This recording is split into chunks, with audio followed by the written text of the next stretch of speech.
Okay, so we're going to go to our second phase of the stream tables experiment. And at the top of your page, it asks you what your science idea is that you're trying to find out. We're looking at how the Earth is affected by the incline or the steepness of the land. So I went and set up the trays a little differently this time. And we're going to use our siphon again, so I'm going to put my finger across. And we're going to see how it is when you don't have very much steepness. How does water go? So typically, water will travel, when it's not very steep, it will travel in a little bit more of a slow pace with curves, and it'll branch off more, right? We call those curves meanders. And the outside of the curve, like you can see right in that corner, carves out more than the inside. The inside, the water is going more slowly, and on the outside of the turn, it's going more quickly. So it'll carve out a greater path on the outside, and on the inside, it may actually deposit sand that it's carrying. The sand that it's carrying is called sediment. Deposition is the word that we use when sand is carried and dropped.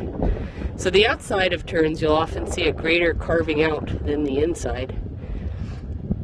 But there goes the stream going down in multiple paths, and the water is not going as fast because it's not as steep as the next one that we're going to try. So the science idea at the top of your paper asks, what are we testing? We're going to test how the incline, the steepness of the land, affects how the stream goes. Okay, now we're going to try a really steep, you can see the comparison, a steeper incline. So I'm using my siphon technique again, where I'm going to cover the end of the tube with my finger, and I'm going to pull it out of the bucket, and we're going to start water down a steep path. We're going to see what happens when the water goes down more steeply.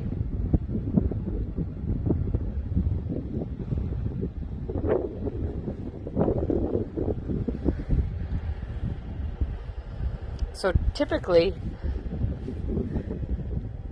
when water goes more steeply, it will usually make a straighter path.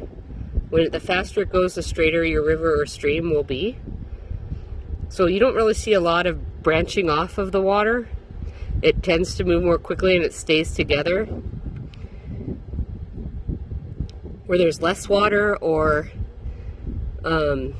you have less water, or a more shallow grade, hardly any steepness to the land. Look at the big difference that there is. You have meanders. You have all kinds of curves where it's slow, and here where it's going fast. Look at how it's carving the land out so much more. It's totally gotten rid of all the sand, and look how much deeper it's making a canyon than it would be if it were going slower.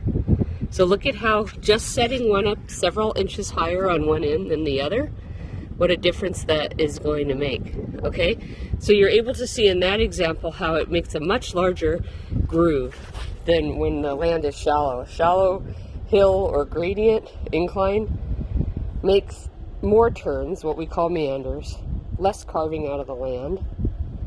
And when we make it really steep, water runs down a really steep hill, it really cuts out that much bigger groove that you see. Okay, so you're going to write observations and draw what you see.